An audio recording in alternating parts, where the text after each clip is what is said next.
Ivani Monroe from MissFabulous.com.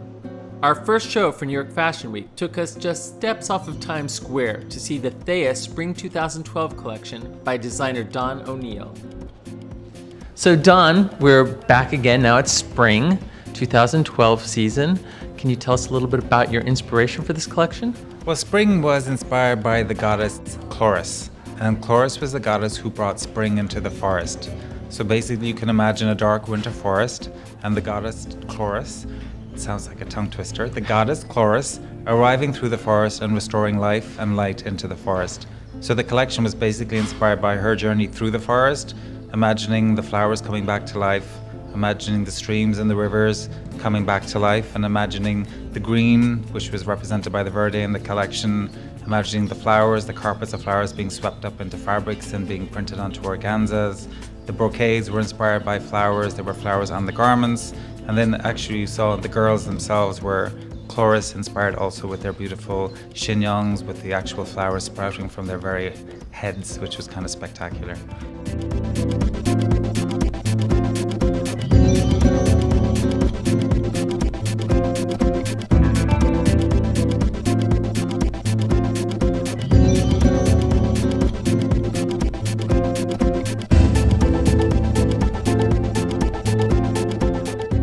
Did this inspiration affect any new fabrics in your collection this season? The whole collection started from one sketch that I made about 3 months ago, and that was the green water printed gown. It was a water printed floral. It was very transparent. It was on a silk organza, and an important trend for spring is transparency, and this print on organza looked transparent. The flowers were very delicate watercolors. You could see right through the fabric.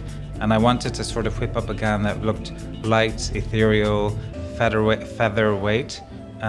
There was a transparent yoke on the gown that was this incredible brochet fabric, which when I had sketched the gown and found the fabric afterwards, and I thought, oh my God, this is perfect. The flowers were floating on an invisible nylon base, so they looked like they were just sitting on the skin.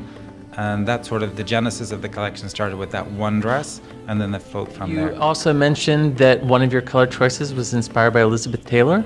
At the time I was working on the collection, fortunately, Elizabeth Taylor passed away, and there was a whole tribute in Life magazine.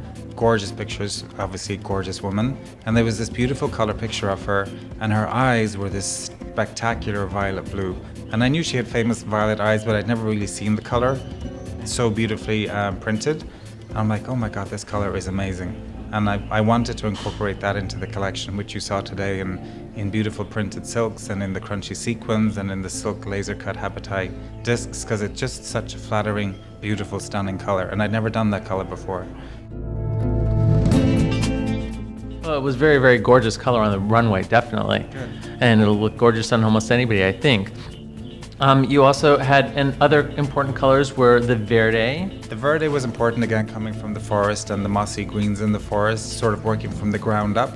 So I imagine the collection being grounded in the ground with the Verde, the moss, the heavier green, and then it sort of worked its way up into the sages and the celadons and the lighter green tones as the forest came to life and became lighter.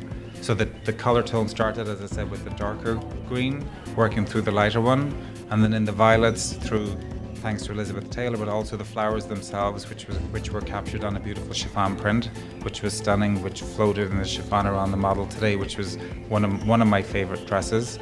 And then we sort of moved, as you moved through the carpet of flowers, there were sort of these sherbet colors, sort of a beautiful papaya color, sort of following through with spring and pushing spring into summer. So you had the peachy sherbet tones. Again, I imagined a grassy landscape with these beautiful flowers, which were represented today on the runway, and then again being captured on a print, which you actually saw in another print today. Well, the collection has your signature for Theia, light, a lot of glam, sparkle. Is there anything new that you did with sequins in this collection? One of the newer things were taking the crystals, this time and making actual fitted gowns. I had made a crystal dress in the past that was sort of a shorter shift dress. Now we moved it into form. We figured out how to make the crystals stretch. So we actually have the dresses very fitted tight onto the body with stretch. And then we dropped it into a gown, which is an incredible dress. The dress apparently is heavy on the hanger but light on the body. And it just, again, because of the weight of the crystal, it uniformly distributes itself on the body and creates an amazing silhouette and is incredibly flattering.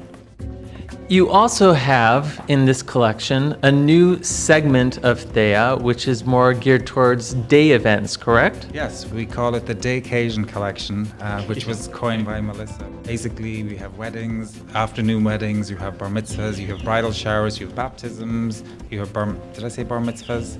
Basically, we have a lot of events that women need to wear. They need to feel dressy. They don't want to wear a day dress per se, and they're not going to wear an evening dress. They need something in between. So we found these beautiful tweeds, these beautiful fabrications that have a little hint of glamour woven into them. There's interesting textures, there's interesting weights.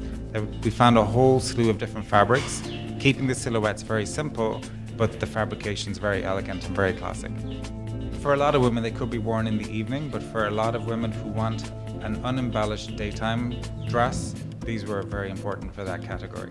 And I just came back from Saratoga Springs, where I was up there for the Ronald McDonald Charities House event, which was incredible. And you see all these women at the afternoon events at the races with their big hats, and these dresses are perfect for those women that want a dressy afternoon dress that they can add their own embellishment to, which is amazing. The line just keeps to seem growing and growing. How difficult is it to keep the inspiration when you're going into so many different areas between evening, now day, and you've got bridal? I don't know how I do it. Sometimes I wonder. I get out there, I see what exhibits are going on. I mean, Alexander McQueen, I'm sure everybody got to see that exhibit in New York. And believe it or not, there were influences that were in today's collection with my elaborate set and my elaborate hair. And he inspired me to just push the envelope a little and not sort of sit in your comfort zone, but to actually take it to another level. And then I saw Gaultier in Montreal, in Montreal 2 weeks ago, and that's a phenomenal exhibit, which I highly recommend for people to either go online and check it out, or it's going to be coming to Dallas and to San Francisco. But Jean-Paul Gaultier's work was spectacular. So I see what other people are doing, and I go to different exhibits, and little things inspire different things, and I put them in my head somewhere, and then when I need them, they pop back out sometime. Well, it's definitely working for you. Thank you. Thank you very, very much. Enjoy the collection and wish you much continued success. Thank you. It's my pleasure. Thank you.